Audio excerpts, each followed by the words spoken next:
Hey everybody, welcome back to the Shack News live show from E3. We are obviously live here in West Hall at the Shack News booth. I'm joined by Derek, the creative director of Ashen. Derek, thank you for joining us. Yeah, thank you so much for having me. And I know what we're going to do before we talk some Ashen and some Souls-likes. We're going to jump over to a trailer, check out some of the latest gameplay, and then we'll be back to dig into that.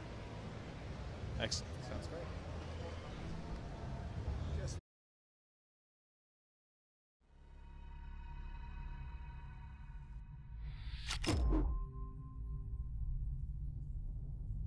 The dark is older than the light.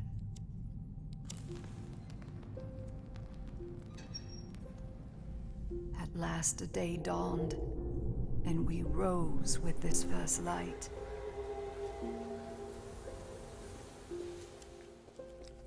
But that light was a betrayal, only fleeting.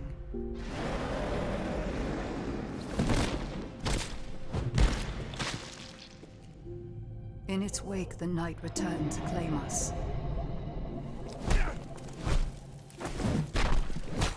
After lifetimes, the light grows again, faint and vulnerable.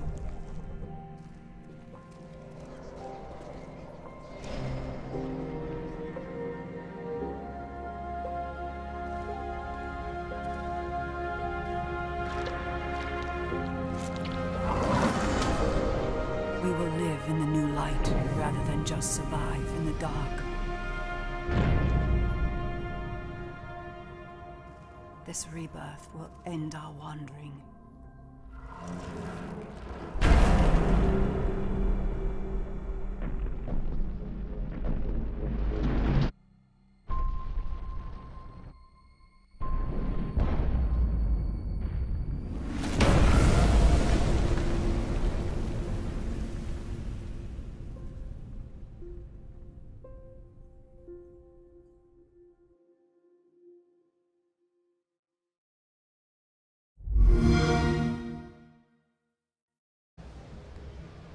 All right, everybody, we're back. We just had a look at Ashen, and this is a game I've been very excited to hear more about because as I was telling you, Derek, before we sat down to talk, I played this last year. I love this type of game. So what I'd like to talk to you about first is, could you walk us through the past 12 months? You said you showed a very small portion of the game last year, but it's much more, well, nearer to completion this year, right?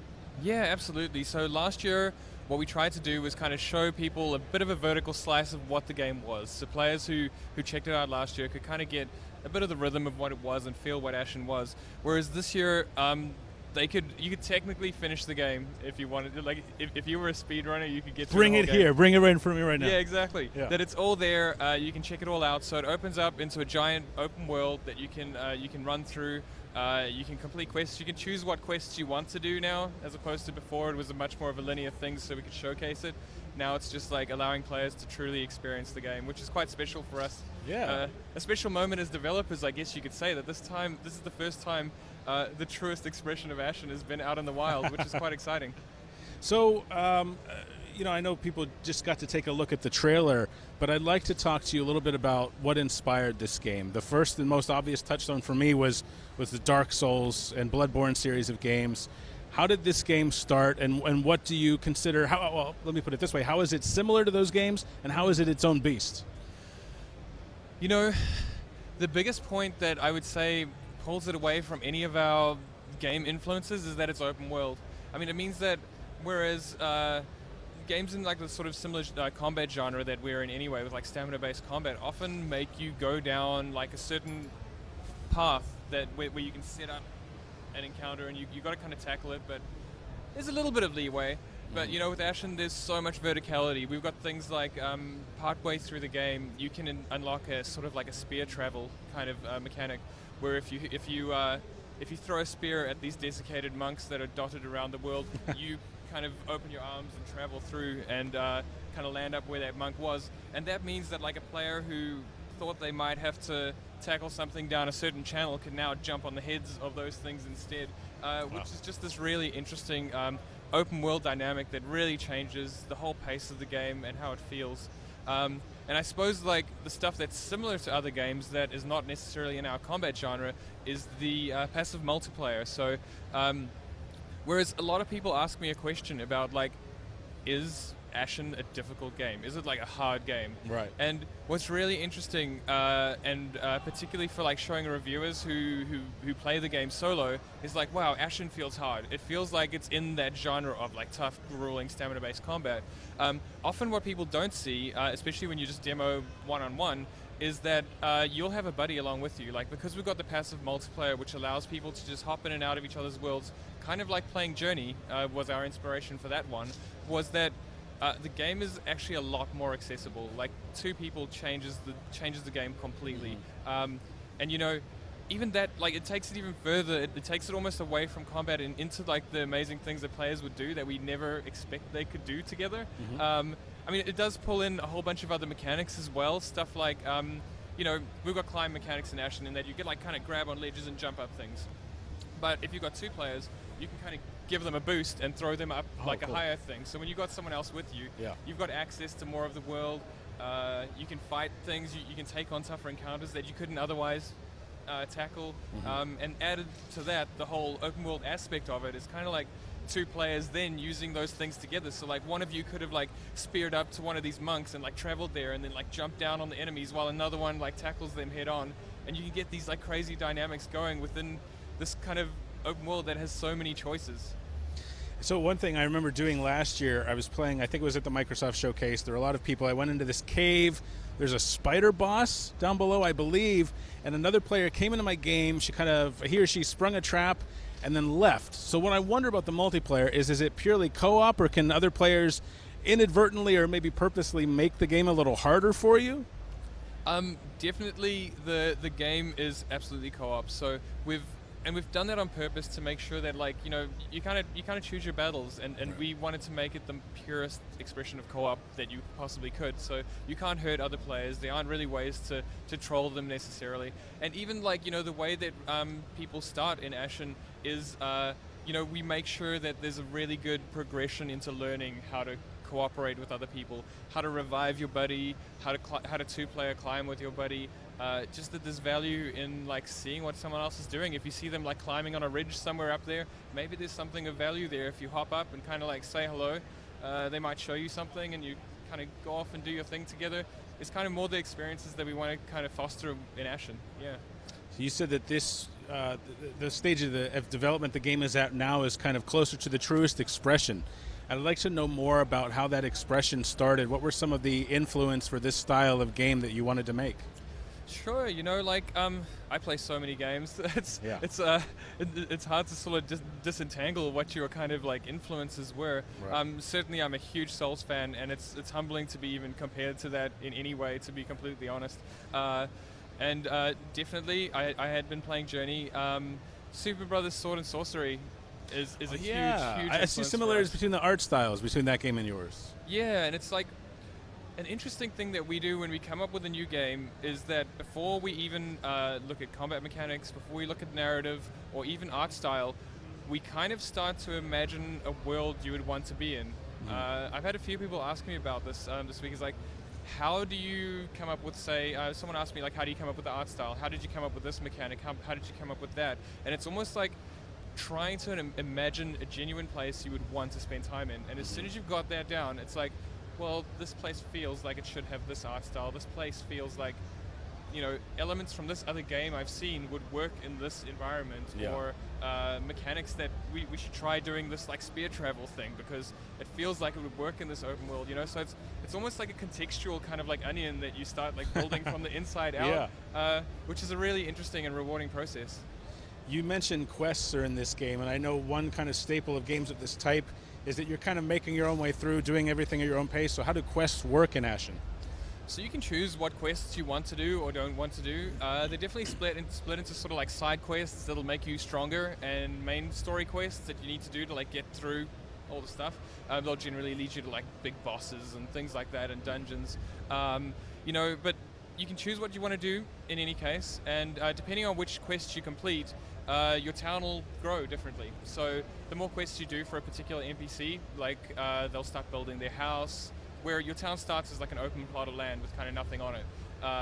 And they'll start building their house, and eventually they'll have a house, and they'll have crafting stations. They'll be able to offer you like potion crafting or like crafting spears or upgrading your weapons or doing anything like that. So I guess, yeah, to answer your question, it actually like influences the look of your game in a lot of ways, or the feel of your hometown that you kind of keep on traveling back to resupply and get quests and get quest rewards, stuff like that. Yeah. Excellent. So talking more about the influences, what was the sort of narrative, the story you wanted to tell, and the atmosphere you wanted to convey in Ashen?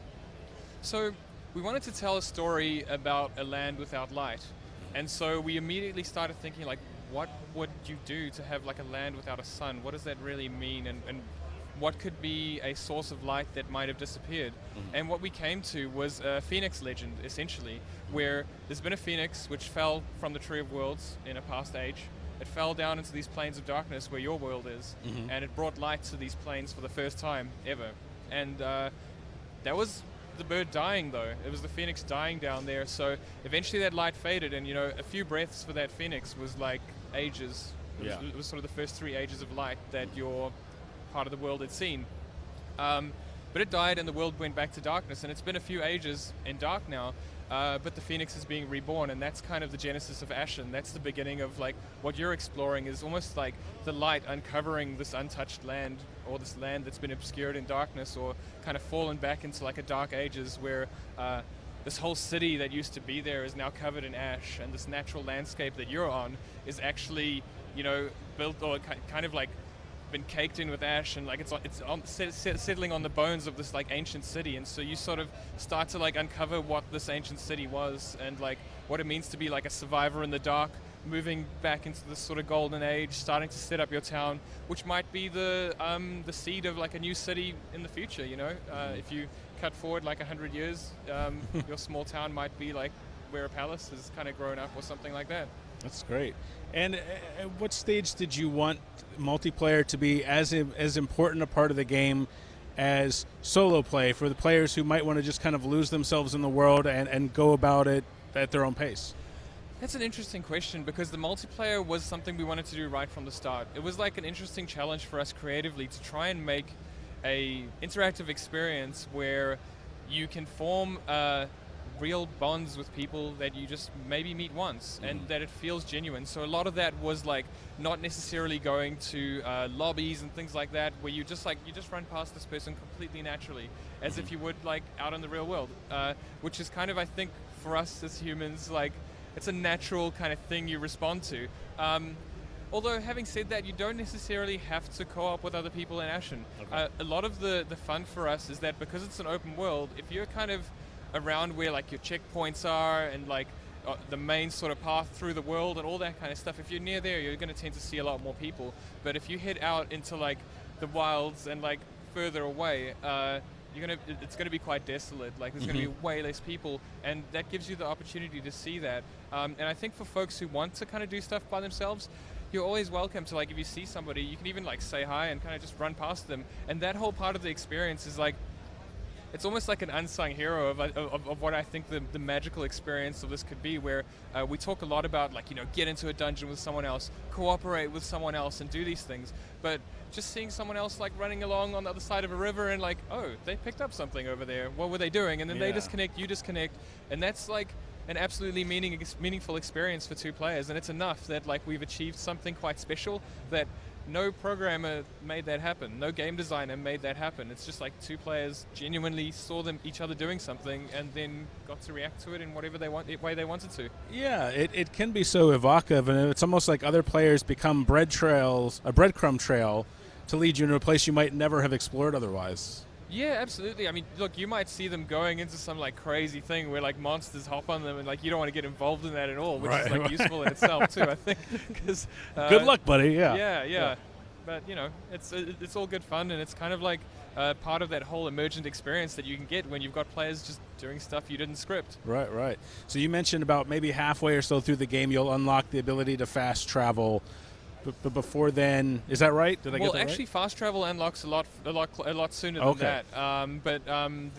So you essentially get, if you would have seen like our first trailer that we had on stage at the Microsoft E3 briefing, I believe it was 2015, had like a giant kind of sky whale creature in it. Mm-hmm, yes. And so you find one of these that's been held captive by a bad guy, and you find it's a baby, it's a pup, and so you find this pup, and you save it, and it becomes your mode of fast travel. So you got like a baby version of one of those that'll take you around the world.